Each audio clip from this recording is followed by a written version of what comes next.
Olá, muito boa noite a todas as pessoas aqui presentes nesse nosso terceiro encontro da segunda edição do curso de Educação Permanente, a Ética no Cotidiano do Trabalho de Assistentes Sociais. Meu nome é Maicon Marques, eu sou assistente social, sou diretor da gestão do CREAS Minas Gerais, eu sou um homem negro, de cabelo crespo, black, castanho escuro. Eu tenho os olhos castanho escuros, eu tenho uma barba bastante volumosa, já começando a ficar grisalha. Uso um óculos com armação preta, uso brincos com strass nas duas orelhas. Eu estou vestindo uma blusa gola padre, na cor palha, e atrás de mim tem uma estante com algumas fotos, alguns bibelôs. Eu queria solicitar, né, antes de apresentar a nossa convidada, eu queria solicitar que ela também, no momento em que for se apresentar, faça a sua audiodescrição e do ambiente no qual ela se encontra. Sem mais delongas, o nosso tema de hoje, então, é formação sócio-histórica e a constituição da moral brasileira, impactos no cotidiano dos assistentes e das assistentes sociais. Quem está conosco hoje como convidada é a professora Paula Bonfim Guimarães Cabral. A Paula é assistente social, com mestrado e doutorado em serviço social pela Universidade Federal do Rio de Janeiro, a UFRJ. É professora associada da Faculdade de Serviço Social da Universidade do Estado do Rio de Janeiro, a UERJ. É pesquisadora dos fundamentos do serviço social, com ênfase no debate da ética profissional e movimentos sociais. É uma das coordenadoras do núcleo de pesquisa Ser Social e Dimensões do Exercício Profissional, ligado à Faculdade de Serviço Social da UERJ, e coordena o projeto de extensão Serviço Social e Movimentos Sociais, atuação do MPA na favela da Mangueira, e esse último é em parceria com o Laboratório Questão Agrária em Debate. Ela coordena o projeto Prodocência, sobre a transversalidade do ensino da ética na formação em serviço social. É autora do livro A Cultura do Voluntariado no Brasil, pela editora Cortez, e Conservadorismo Moral e Serviço Social, pela Lumen Juris. Eu quero então, Paula, passar a palavra para você, tá? Para que você então inicie a sua explanação. E eu volto para poder te falar do seu tempo, ok? Seja muito bem-vinda, muito obrigado por ter aceito o nosso convite. Boa noite, a todas as pessoas presentes, né, nesse encontro virtual. Primeiro, eu quero agradecer a atual gestão do CRES, né, ao Maicon, que acabou de me apresentar, de abrir a aula, ao Cláudio, que está aqui também, a toda a gestão do CRES, né, e também aos trabalhadores e trabalhadoras do CRES, né, de Minas Gerais, esse lugar que vira e mexe eu estou aqui interagindo e que é uma alegria para mim. Então, vou fazer a minha autodescrição. Eu sou uma mulher branca, né, de cabelos lisos na altura do ombro, cabelos castanhos, já com bastante grisalho. Sou uma mulher de 48 anos. Estou usando os brincos vermelhos, um batom vermelho, e no meu fundo eu tenho uns quadros, né? Um quadro de Maria Bethânia, um quadro de Sancho Panza e uns passarinhos pendurados. É, Bom, né? Eu tenho o desafio de trazer esse debate da ética, da formação sociohistórica em uma hora, né? Então é um desafio Hércules, porque vocês todas, todos e todes aí, né, que estão aqui conosco, são assistentes sociais, sabem o quanto esse debate da ética ele é complexo, né? Porque ele envolve tanto um debate teórico, né, de apreensão de categorias que são fundamentais, e ele, mais do que isso, ele exige que a gente trabalhe na perspectiva teórica e articule e faça mediação com o cotidiano de trabalho dos assistentes sociais, né, e das assistentes sociais. Então, Esse tem sido o desafio, né? Como é que a gente faz o debate mais teórico? Como é que a gente entende a construção dos valores da cultura de um país? E como é que a gente consegue pensar isso no cotidiano de trabalho dos assistentes sociais? Então, vou começar falando para vocês que vocês estão me ouvindo bem? Ouvimos sim, Paula. Ah, obrigada. Então, acho que a primeira coisa que a gente precisa, né? Vou tentar otimizar meu tempo aqui, porque o tempo é pouco, eu tenho que trabalhar muitas coisas, então eu tenho que escolher um caminho, até para a gente poder ter uma maior riqueza no debate.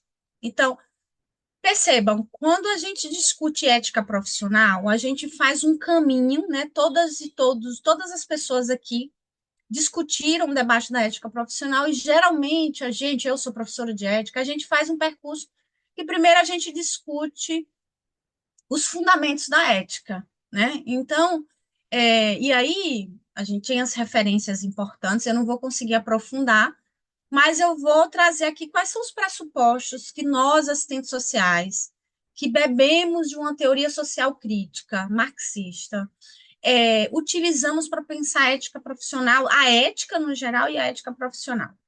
Um, primeiro pensar que os valores, né, de uma sociedade, a cultura que se, que se forma numa sociedade, a gente precisa entender que elas são históricas, que elas não, e isso significa o quê? Não significa que os valores eles não são únicos, eles não são universais, quanto muitas vezes até hoje a gente acha, o amor é universal, né?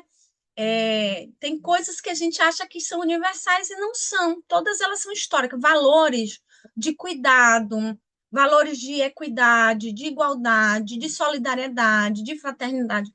Tudo isso foi construído socialmente, né? Até não só os valores, mas na teoria que a crítica que a gente bebe, a forma de comportamento, que a gente se coloca no mundo, a questão do corpórea, o riso, o choro, a forma de comer, tudo isso é histórico e se dá através dessa interação social entre homens, mulheres, crianças, enfim, a composição da humanidade. Então, acho que a primeira coisa importante da gente entender é que para a gente entender a ética, mas né, a gente vai chegar na ética depois, mas para a gente entender os valores que constituem uma determinada sociedade, a gente precisa buscar, a gente precisa mergulhar na constituição objetiva desse povo, dessa nação, desse país, desse continente, né? Mas geralmente a gente vai focando numa determinada cultura, né? A nossa diz respeito à cultura brasileira. Então, observem. E aí vocês podem estar se perguntando, mas tá, eu preciso ir fazer um histórico nos primórdios da humanidade para entender a atualidade? Não necessariamente, mas eu acho que entender, que os valores são criados a partir dessa interação, né, entre a humanidade para satisfazer as suas necessidades, inicialmente as básicas, depois essas necessidades vão se tornando mais complexas. E é nessa interação da humanidade, né, através do trabalho, e aí a linguagem articulada é um elemento fundamental, e a sociabilidade, ou seja, nós somos seres sociais, por isso que a gente sempre fala muito do ser social, por quê? Porque nós não conseguimos nos desenvolver enquanto espécie sem ser na relação com o outro. Então, nós somos uma espécie que a gente tem essa marca da dependência com o outro, né? A gente não consegue se desenvolver sem isso. Então, observem. Por que eu estou fazendo essa introdução para vocês? Porque muito provavelmente vocês já se depararam com outras perspectivas que pensam as relações sociais. Essa é uma delas. Essa é a que a gente, nós, do serviço social, a gente entende que é a que melhor dá conta da complexidade das relações sociais e para entender a sociedade, as sociedades, né? Principalmente a sociedade capitalista em que a gente vive. Então, observem, os valores não são naturais, eles não são universais. e eles não são ahistóricos, eles são históricos, a gente precisa contextualizar, né, eles, a formação deles. Então, só para, né, o Michael, na minha descrição, falou que eu fiz um estudo, né, publiquei um livro que é fruto da minha tese de doutorado sobre o conservadorismo moral e serviço social. Então, depois eu vou falar um pouquinho desse livro, né, que é a minha tese de doutorado. Eu tenho me aproximado da ética desde 2005, como eu comecei né, a lecionar a disciplina de ética numa universidade privada. Meu objeto de doutorado foi a ética profissional. Eu fiz entrevistas, né, eu pesquisei nos processos éticos do CRES do Rio de Janeiro para discutir quais eram os valores ali que tinham na violação dos preceitos éticos profissionais, os valores, os processos éticos concluídos. E aí eu trago um elemento para a gente pensar, né, enquanto assistentes sociais. Porque muitas vezes nós, assistentes sociais, que temos uma formação mais crítica, que temos um código de ética, né, que temos a regulamentação da profissão, que trabalha nessa perspectiva contra-hegemônica, né, contra-hegemônica do que a gente vive hoje, a gente corre o risco de achar que a gente está isento dos processos, né, de reprodução de valores conservadores. E nós não estamos. Né? Por que nós não estamos? Porque nós fazemos parte dessa sociedade. Né?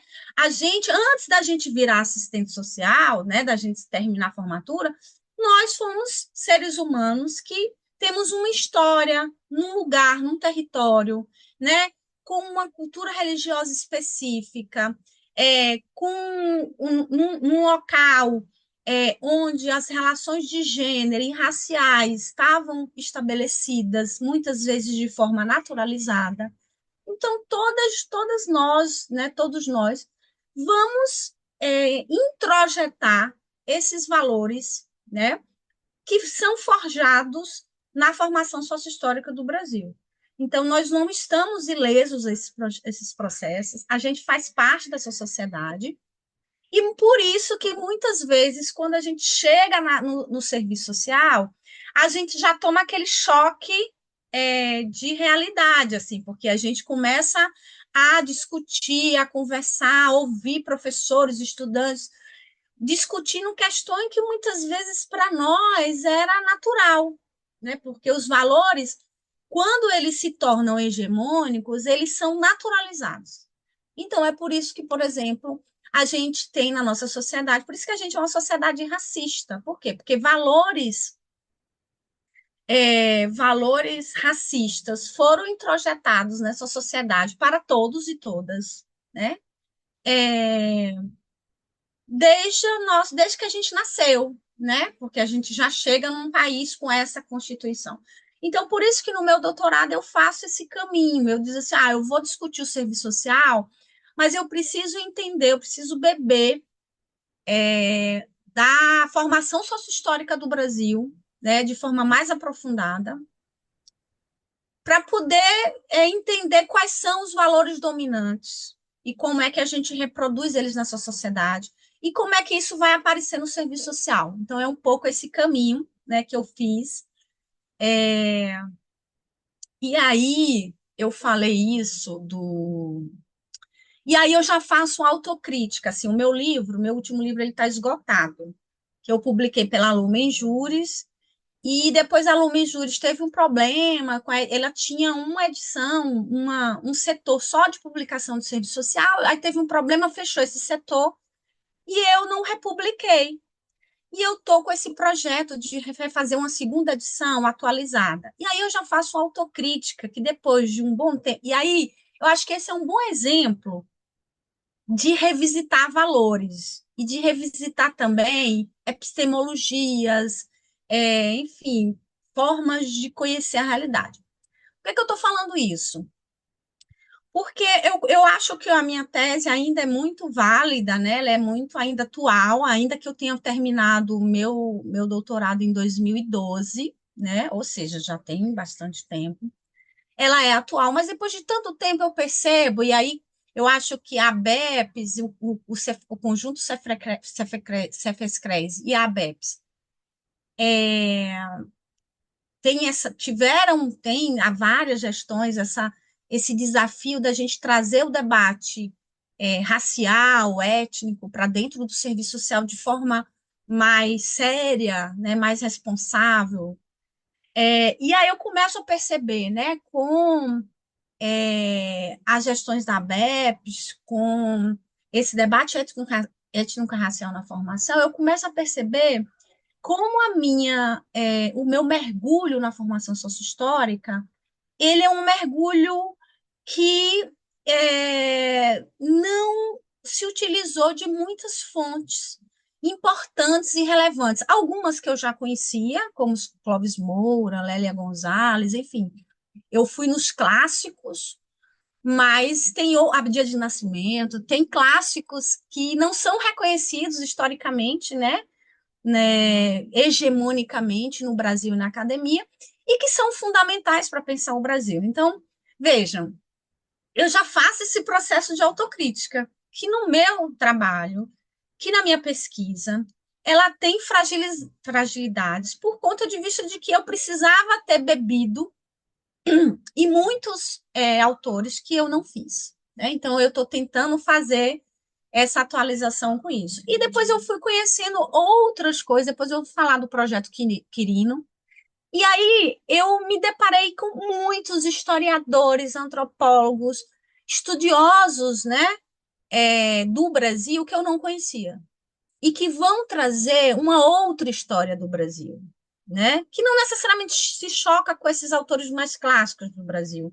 mas que traz elementos que eu desconhecia para pensar a formação sociohistórica, a resistência, as lutas, os movimentos sociais. Então, acho que isso é fundamental para a gente pensar o processo de revisitar valores. Então, essa introdução longa para a gente entender isso, que a gente está o tempo inteiro, a gente precisa, a gente não nem sempre está, mas a gente precisa. Então, se os valores são históricos, em geral, os valores hegemônicos, porque tem muitos valores em disputa na sociedade. Os valores hegemônicos, eles têm uma função geralmente de dar sustentação à organização social daquela sociedade. Então, se a gente tem uma sociedade capitalista, né, que vai se utilizar dos recortes de raça e gênero, né, para manter a sua hegemonia, a gente vai ter valores, né? Se a gente pensar a sociedade capitalista, a gente vai ter valores hegemônicos, né? Como a competição, como a lógica do salve-se quem puder. No Brasil, por exemplo, o debate do jeitinho brasileiro. É, a gente vai ter elementos, por exemplo, a particularidade. Aí, nesse debate que eu falei, nesse mergulho que eu fiz nos autores clássicos, como Caio Prado Júnior, Florestan Fernandes, Ottaviani, Marilena Chauí, que também traz elementos importantes para pensar o Brasil, e outros, e mais recentemente bebendo nessas fontes, né, nas fontes que eu falei, como Clóvis Moura, Lélia Gonzalez e outros autores, como é que a gente vai se constituindo, como é que... E aí, muito desses autores, né, negros e negras, que vêm pensando o Brasil já há bastante tempo, e que mais recentemente é que encontram um espaço, né, e que não encontram, porque eles não encontram, eles cavam esse espaço na academia, nos movimentos sociais, na mídia, é que a gente vai perceber como é que essa cultura brasileira, né, ela vai ser estruturada. A formação social do Brasil, né,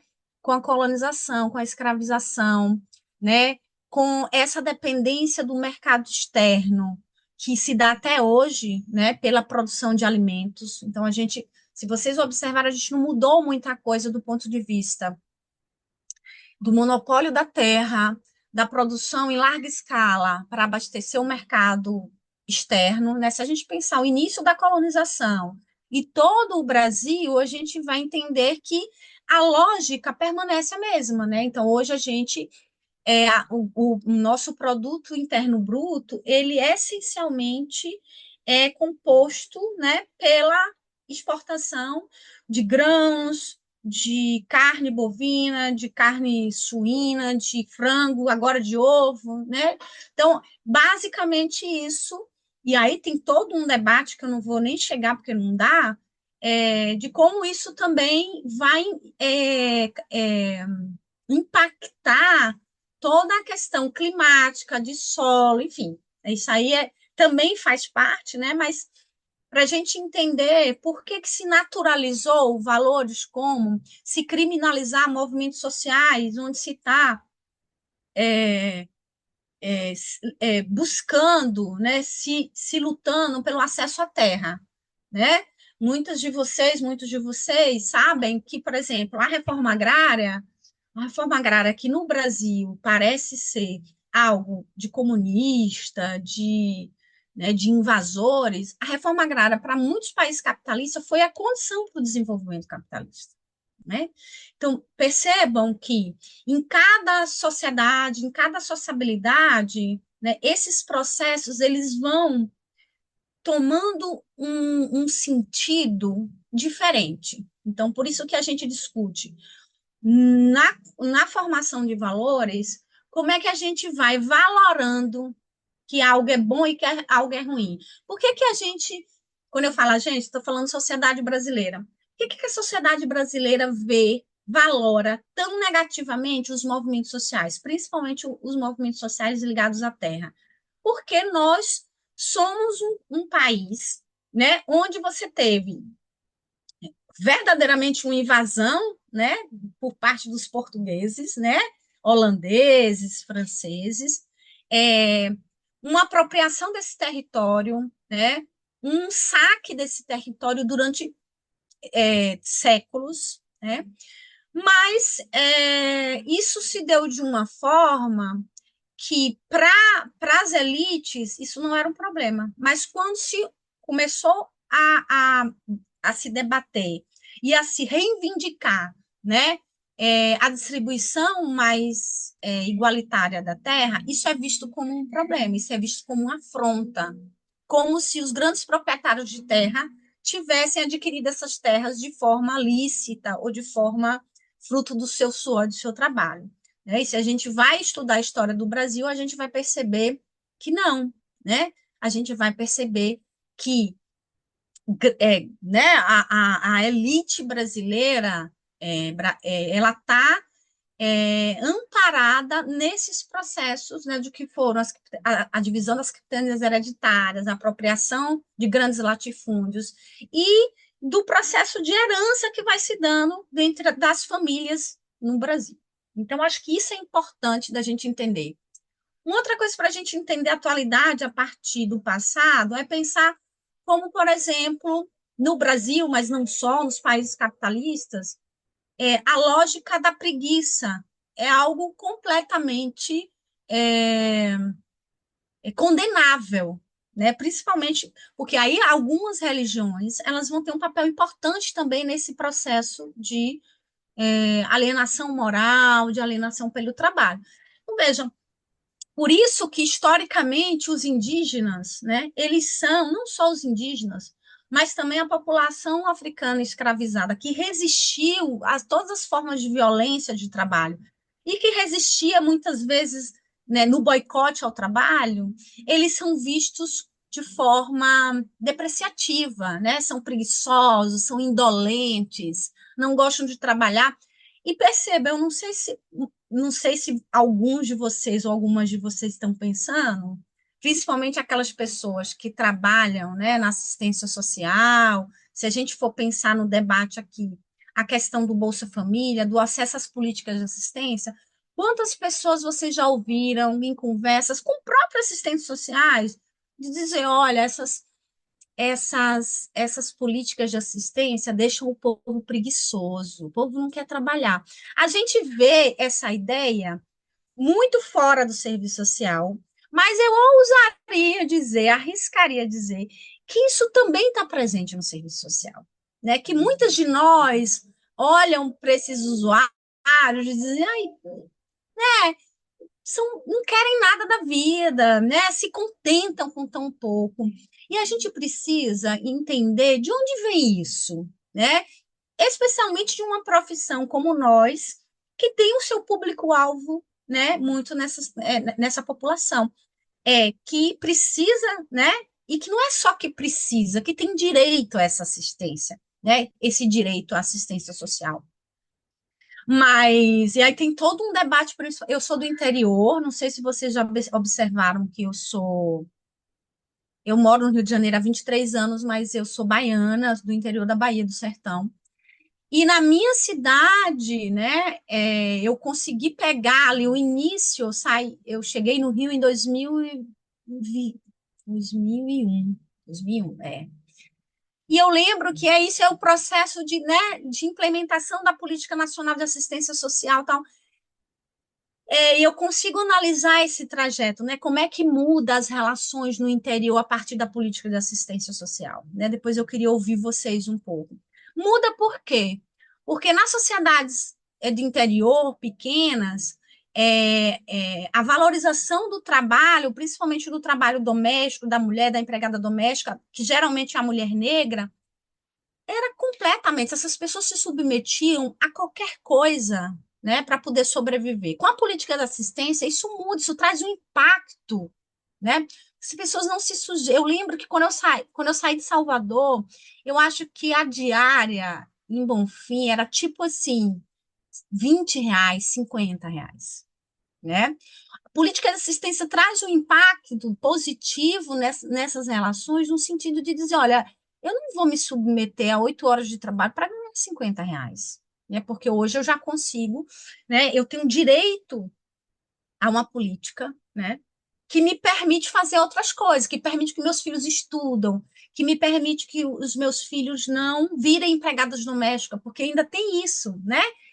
As políticas de assistência, por mais parcas que elas sejam, frágeis, os valores são pequenos, ela consegue romper, né, com essa lógica histórica no Brasil, onde gerações e gerações de mulheres empregadas domésticas, elas não conseguiam, eu acho que não só a política de assistência, mas a política de cotas e etc, etc. Então, percebam que eu acho que uma coisa importante para a gente pensar. Primeiro, a gente precisa sempre fazer esse movimento de entender de onde vêm os valores. E para a gente reconhecer que a gente reproduz, e todos nós aqui reproduzimos, muitas vezes, valores conservadores, valores elitistas, valores machistas, valores racistas, né? Xenofóbicos. Primeiro, reconhecer isso é reconhecer a nossa humanidade. É reconhecer que a gente é ser humano, que a gente foi formado numa sociabilidade. Agora, isso não isenta também a gente da responsabilidade de identificar esses valores e de repensar eles e agir na prática. Né? Não sei se vocês estão conseguindo acompanhar aí meu raciocínio. Então, vejam, em maior ou menor medida, a gente acaba reproduzindo muitos desses valores, né? Então, não se sintam. Eu costumo brincar com os estudantes que quando a gente está achando que a gente está arrasando, que a gente é muito ético, que a gente arrasa porque a gente é assistente social, porque a gente é professor, cuidado, porque provavelmente você está reproduzindo valores conservadores sem se dar conta deles, né? Porque quando a gente se dá conta, inicialmente a gente tem um constrangimento, né? Poxa, nunca imaginei que eu fosse identificar nas minhas ações, nas minhas palavras, um valor desse tipo, né? Um valor elitista, um valor classista, racista. Mas isso é bom, porque se a gente consegue perceber, a gente tem a possibilidade de revisitar esse valor e de transformar isso na prática. Então, acho que esse é o primeiro elemento, né? Considerar que esses valores são históricos, que eles estão ligados à cultura de uma determinada população, sociedade, que eles cumprem uma função social de reprodução dessa sociedade, né? E que, ainda que nós, assistentes sociais e outras profissões que têm uma formação mais crítica, a gente não está completamente isento, porque a gente tem na sociedade um processo de alienação muito grande, né? Alienação inicialmente pelo trabalho, que o Marx vai se debruçar, né? Pelo fetiche da mercadoria, né? como a gente se aliena, como a gente vai perdendo os vínculos de pensar que é o trabalhador e a trabalhadora que produz toda a riqueza do mundo, né? E a gente perde a noção disso, né? Por que que, aí eu pergunto para vocês, por que que se valoriza tanto milionários e bilionários? Justamente porque a gente está nesse processo muito aprofundado da alienação do trabalho. A gente não consegue perceber que bilionário não produz riqueza, que para ele ser bilionário tem milhares de pessoas, né, produzindo para ele, produzindo mais-valia para que ele seja bilionário, né? E cada dia mais, né, os bilionários eles se alimentam da mais-valia dos trabalhadores no mundo, né? Porque hoje com a globalização, né, isso vai se dar dessa forma. Então a gente também tem uma alienação moral, né? Então percebam que pensar a moral, pensar essa cultura, pensar como a gente está introjetada, a gente tem introjetado historicamente, né? A gente tem uma sociedade onde a gente foi forjado numa democracia racial, que na verdade uma sociedade que se estruturou na violência que é a escravidão, né? E aí a gente naturalizou muitos processos, né? A gente naturalizou a pobreza, a miséria, a gente naturalizou que os pobres sejam negros, naturalizou no sentido de que a gente não se choca, né? Quando eu falo a gente, a sociedade brasileira, né? É, então, eu tenho dois filhos pequenos, né? Um de 8 e um de 10, e isso é uma coisa muito, uma preocupação e uma angústia que eu tenho muito cotidiana. Por exemplo, os meus filhos estão sempre se deparando no Rio de Janeiro com a população em situação de rua, e ela é quase 100% negra.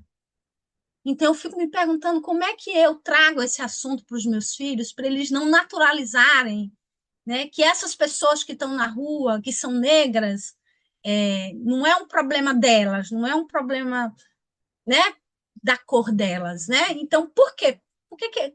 Ainda que eu, veja, ainda que eu converse com eles, eu compre livros, eu discuta sobre o racismo, é importante a gente entender que isso não basta, porque os símbolos, porque a realidade social, ela está o tempo inteiro reproduzindo e naturalizando, né? Por isso que é tão difícil desconstruir valores hegemônicos. Isso vai impactar no serviço social também, né? Então, percebam que eu estou trazendo alguns valores aqui. A competição, se a gente for pensar o momento atual que a gente vive, né, do desenvolvimento do capitalismo, do neoliberalismo, a gente vive uma realidade da competição, do descaso cada vez maior com as várias formas de violência, né, com o feminicídio, com assassinato, né? A gente continua liderando os índices mundiais de feminicídio e de assassinato de pessoas LGBTQIAPN+, né? Então a gente naturaliza a criminalização da pobreza, né? A gente tem várias ações, né? Tanto de pessoas como de parlamentares. Isso está mais visível em São Paulo, como, por exemplo, com as ações do padre Júlio Lancelotti, né, onde as pessoas querem proibir que ele distribua comida à população em situação de rua, que ele acolha, né, como se fazer isso estimulasse, né? Então, é uma é muito perverso, né? Os processos que a gente viu, o acirramento, por exemplo, da competição no trabalho, é, a fragilidade da formação nas universidades. Então, a gente tem de naturalizar, e a lógica cada um por si, e nem Deus por todos, é cada um por si mesmo, é salve-se quem puder, a gente vive a lógica do salve-se quem puder. E como eu falei inicialmente, nós somos seres sociais, não há saída, né, que não seja uma saída coletiva, porque por mais que a gente esteja aqui trabalhando, e muitas vezes a gente precisa, para a gente comer, para a gente beber, para a gente se reproduzir, a gente precisa fazer a nossa parte individual. Então, não é por acaso que na teoria social crítica a gente sempre está pensando as relações sociais numa perspectiva de totalidade, no sentido que a gente é um ser humano, a gente tem a nossa dimensão individual, né? Então, eu sou Paula, eu nasci numa determinada cidade, eu sou baiana, eu nasci branca na Bahia, então eu vou me constituindo a partir disso, né? Eu sou estrangeira também, porque eu saio da minha cidade natal, já estou 20 e tantos anos no Rio de Janeiro, isso também tem um impacto, né, na minha vida. Então, eu tenho uma dimensão individual, eu sou assistente social, eu sou professora, né? Então, tudo isso, eu sou mãe, tudo isso me constitui individualmente. Mas tem outros elementos que me conectam com os seres humanos na sua genericidade. Por isso que a gente é individual, mas a gente é universal. E eu só consigo viver nessa sociedade na relação com o outro. Então, essa é a grande complexidade, né, de pensar a constituição de indivíduos, né, e nas suas relações sociais que estão cada vez mais complexas, né, com a tecnologia, enfim, com tudo isso que a gente vive na atualidade. Então, por isso que entender, né, e mergulhar em conteúdos onde a gente vai discutindo os valores, discutindo a cultura, né? E aí eu não estou falando somente de textos acadêmicos, teóricos, né? Mas a gente vai se alimentar, pode e deve se alimentar da cultura, né, da música, né, de teatro, de cinema, de poesia, do que se tem produzido nas periferias, nos slams. Isso tudo vai trazendo elementos para a gente pensar a nossa brasilidade, né, de uma outra forma, desconstruindo, né, é, essa história oficial, inclusive, que nos foi contada, né? Todo mundo aqui, né, de diferentes idades, mas muito provavelmente ninguém estudou história do Brasil numa perspectiva africana, indígena, né? Esses debates eles aparecem muito recentemente, não que eles não estejam sendo feitos, a gente tem, e aí eu vou descobrir, né? No podcast Projeto Quirino e depois no que se transformou em livro, eu vou mostrar para vocês, alguns de vocês já devem conhecer, eu vou me deparar com figuras históricas, né? Negras e negros que vão produzir ciência, conhecimento, engenharia, figuras históricas que a gente não conheceu na escola, a gente não conheceu na universidade, eu não conheci no mestrado, eu não conheci no doutorado, né? E isso é um problema que a gente precisa reconhecer e precisa superar. E eu não estou falando isso só no serviço social, não, estou falando isso numa perspectiva mais ampla. Vejam, eu não acho que a gente precisa jogar fora tudo que a gente acumulou.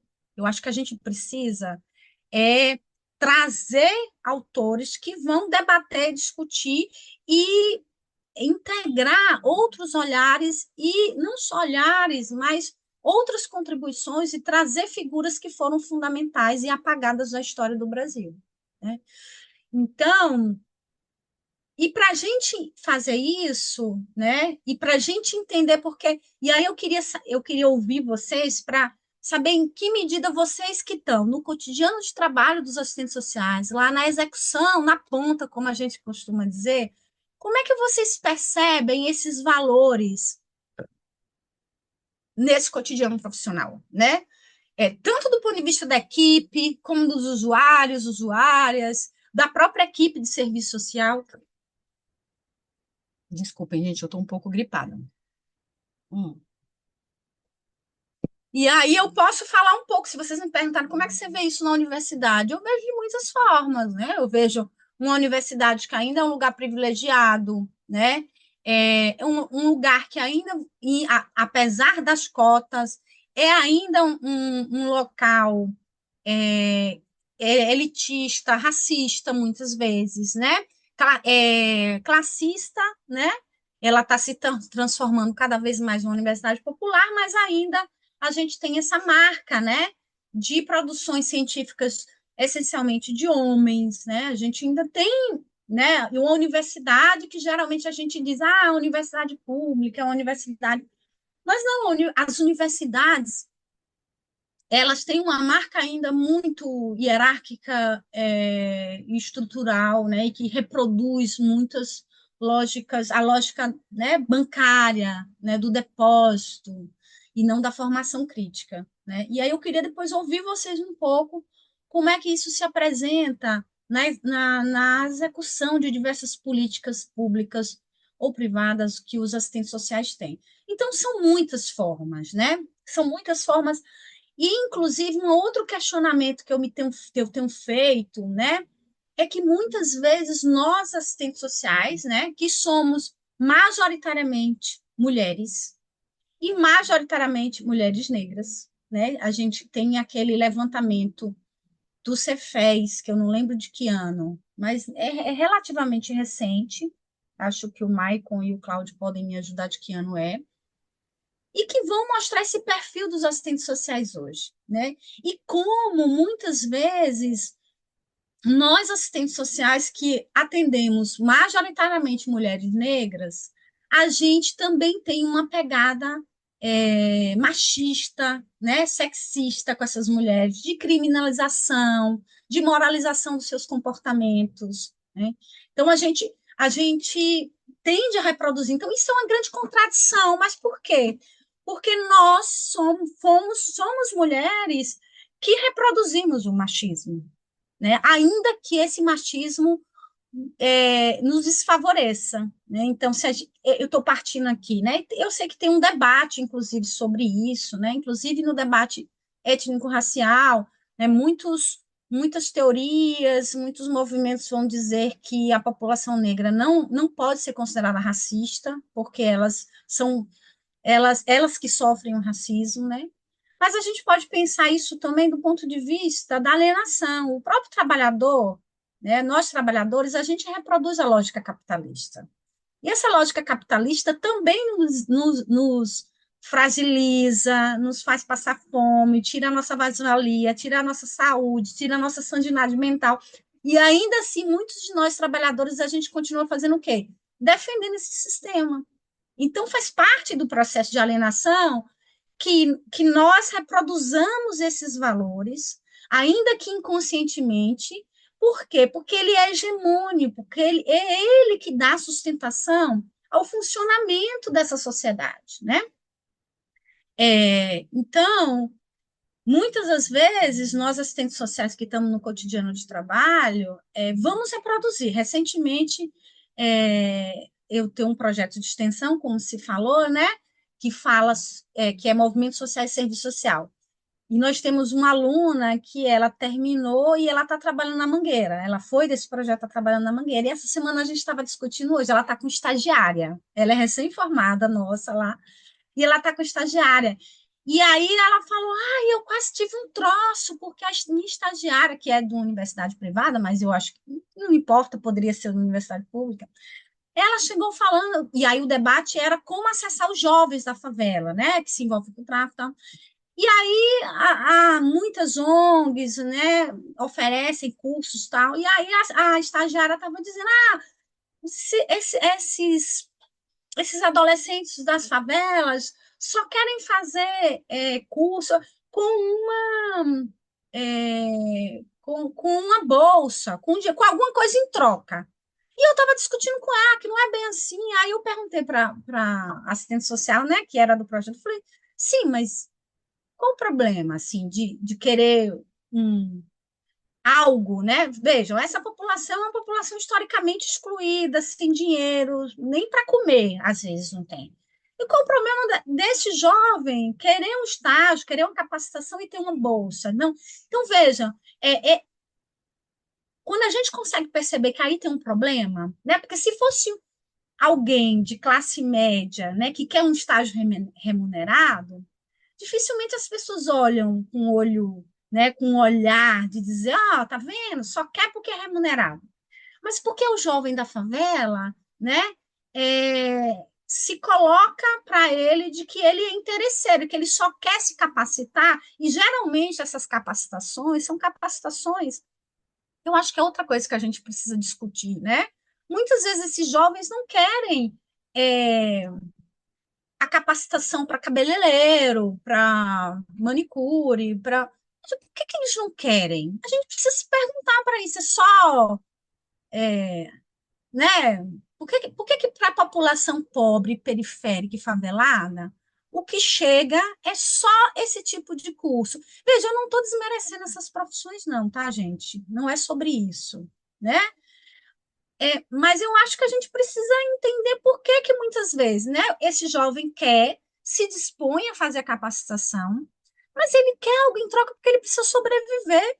Não é porque ele é interesseiro, não é porque ele é preguiçoso, não é porque ele não é nem, é porque essa é a lógica da sociedade capitalista. A gente precisa garantir o pão de cada dia dentro de casa. Todos nós, né? Então, eu acho que na medida em que a gente vai se apropriando e vai conseguir identificar esses valores na sociedade brasileira, a gente consegue perceber como é que isso atravessa o nosso cotidiano profissional, né? Claro que não é nem só o nosso cotidiano profissional. Eu digo que quanto mais a gente vai se dando conta criticamente desses processos, mais a gente se enrola nas relações, porque a gente vai começar a perceber isso na família, no trabalho, nas relações amorosas, na relação com os nossos filhos, né? Então, isso vai dando um trabalho para a gente administrar as relações, porque quando a gente se percebe, né, é, a gente vai se dando conta, né, de quanto a gente reproduzir. E é bom quando a gente diz assim, ai, eu já reproduzi isso, né? Agora eu consigo identificar que isso é um problema, que não dá para, né, fazer e falar determinadas coisas, porque isso reproduz um valor machista, racista, misógino, sexista, enfim, esses desvalores que são próprios. E não só esses, né, mas os próprios valores que dão sustentação à sociabilidade capitalista, né? Quanto de nós não também somos impregnados pela competição, né? Pela, pela lógica do favor, né? E eu me deparei falando também isso e aí é isso, assim, eu sou professora de ética. E eu tenho um amigo que sempre que ele está com alguma questão, ele me liga para me perguntar. Eu digo, você também é assistente social? Como se eu tivesse as respostas. Eu falo, não. Todo mundo tem a capacidade de se debruçar sobre isso, né? E a gente não está isento também disso. E aí eu vou falar para vocês de uma questão que eu me deparei trabalhando na favela da Mangueira, de como trabalhar com movimentos sociais também nas favelas é atravessar de contradições. Então, muitas vezes, as lideranças elas estão associadas a partidos, e aí elas se inserem nesses processos a partir, né, que vão ganhar cargos. Eu cheguei na favela com muita dificuldade de lidar com isso. Eu falei, pô, né? Quando a gente vê que isso está ligado a partido de elite, a gente faz a crítica. E aí eu fiquei me perguntando, assim, fiquei pensando em que medida, né, quando eu fazia crítica a algumas lideranças comunitárias, eu não estava sendo moralista também, nesse sentido, né, de que essas pessoas precisam militar isentas de interesses políticos. Mas por que que só o pobre tem que estar isento de interesses políticos? Vocês estão conseguindo entender como é que eu faço, né? Isso me incomoda, mas ao mesmo tempo eu digo, mas por que que eu não me incomodo com outras formas, né? Muitas das vezes a gente vai fazendo essas articulações, né?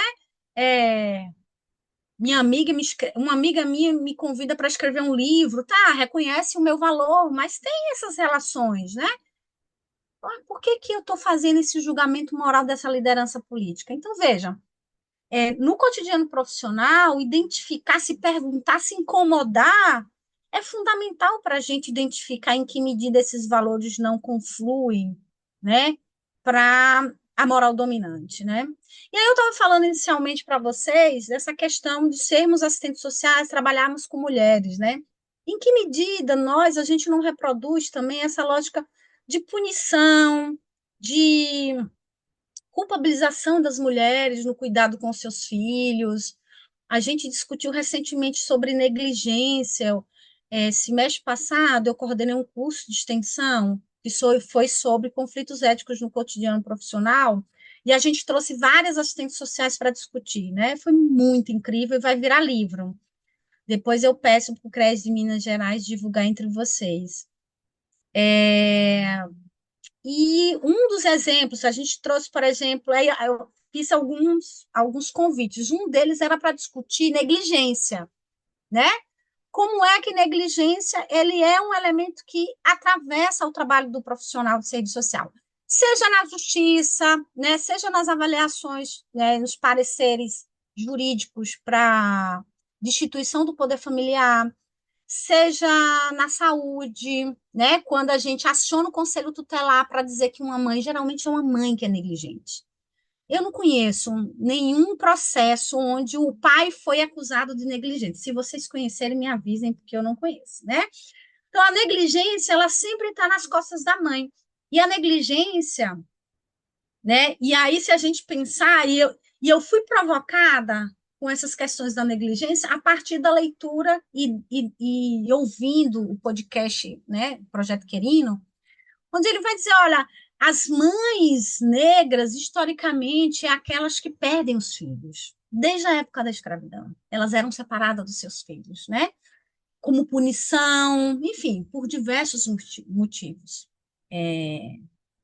E não só dos seus companheiros, mas dos seus filhos. Os filhos eram vendidos, né, para outras fazendas para ver essa separação. E aí, ouvindo e lendo o livro sobre o podcast, eu fui me dar conta de como, até nos dias atuais, esse processo de destituição do poder familiar vai cair essencialmente em mulheres negras, né? Não é por acaso que o maior número de crianças que estão para adoção são crianças negras, né? A gente precisa entender em que medida é, essas coisas têm relação, e elas têm relação. Elas vão se reproduzindo com naturalidade, mas elas vão tomando outras formas, mas é mais do mesmo, só que com outro formato, né? Então, eu fico pensando em que medida nós, assistentes sociais, quando a gente tem consciência disso, muito provavelmente a gente vai olhar para essa mulher, para essa mãe, né? De outra forma, né? A gente provavelmente vai fazer intervenções que vão esgotar todas as possibilidades, por exemplo, no caso de destituição do poder familiar, para que essa mãe tenha oportunidades. Porque, veja, quando essas mulheres elas chegam nessa situação com seus filhos sendo acusadas de negligência, né, e com risco de perder o poder familiar, as crianças serem colocadas para adoção, elas foram também negligenciadas, né?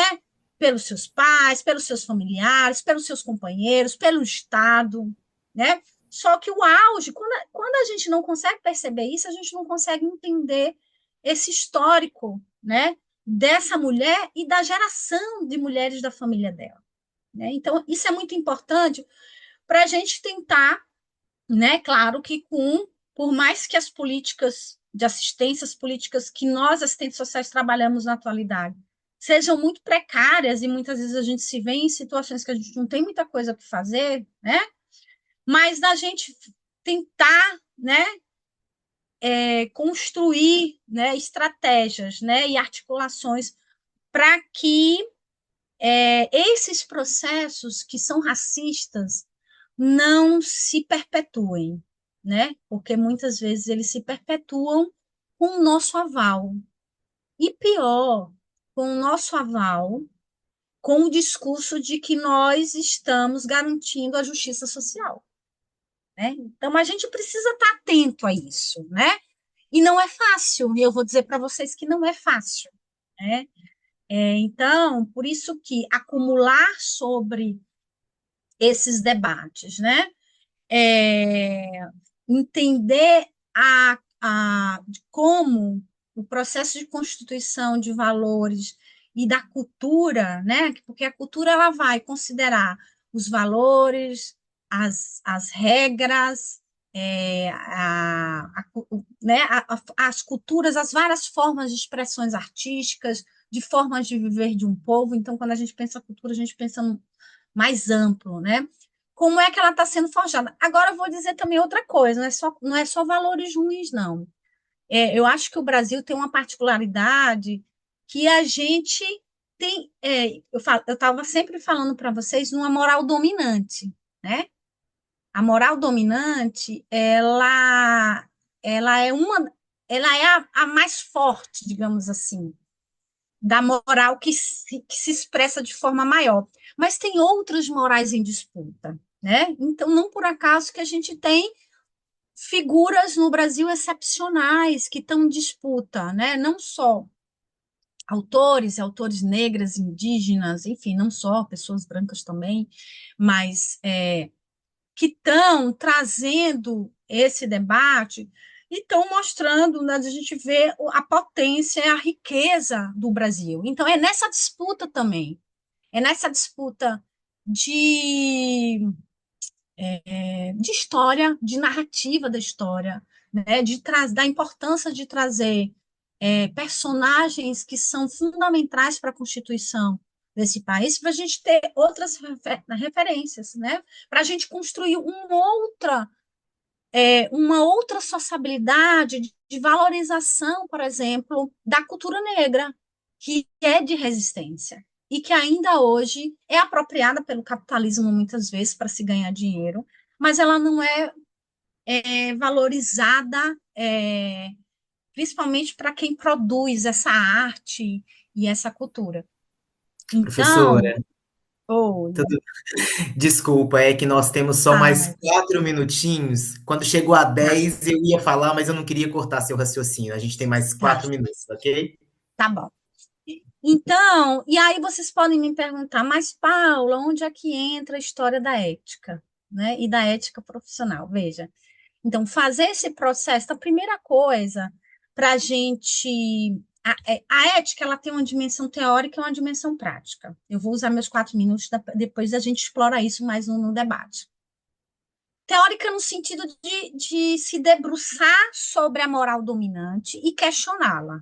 Então, esse é o papel teórico da ética. Então, a gente vai olhar para esses valores e vai se perguntar. Então, esse é o papel da ética. Em que medida tais e tais valores contribuem para o desenvolvimento de todos ou são utilizados para o benefício só de algumas pessoas? Então, acho que essa é uma pergunta, né, em que medida esses valores oprimem, violentam, enfim, né? Então, esse é o papel da ética do ponto de vista teoricamente. Mas a ética tem uma dimensão prática, que é justamente essa que eu estava falando para vocês. Na medida em que a gente consegue se debruçar sobre os valores, se deparar e entender, ter consciência deles, a gente consegue criar novas práticas que estejam em consonância com a ética, né? Então, que estejam em consonância com ações que tragam benefícios para a dimensão genérica da humanidade e não individual e privada só de alguns grupos, tá? Então, a gente pode explorar melhor essa diferença, né? Mas eu acho que o papel da ética, a gente pensar que a moral, ela é justamente um conjunto de valores formados a partir dessa sociabilidade, né? Então, a gente vai ter valores na moral bons e ruins, né? Que colaboram com o nosso desenvolvimento. Se a gente pensar, né? É, o quanto que a gente é um país que eu acho que é um país que é criativo, é inventivo, né? Que usa de muitas estratégias para sobrevivência, estratégias incríveis muitas das vezes. Eu acho isso é um valor positivo da nossa brasilidade. Mas a gente vai identificar valores dessa moral que são horríveis, que são violentos, que excluem, que mantêm as desigualdades, como, por exemplo, o racismo, que é tão estrutural na nossa sociedade. Então, é esse processo de se perguntando, se questionando e se fazendo uma autocrítica e também crítica nas nossas instituições, na nossa legislação, nas nossas práticas profissionais, tá?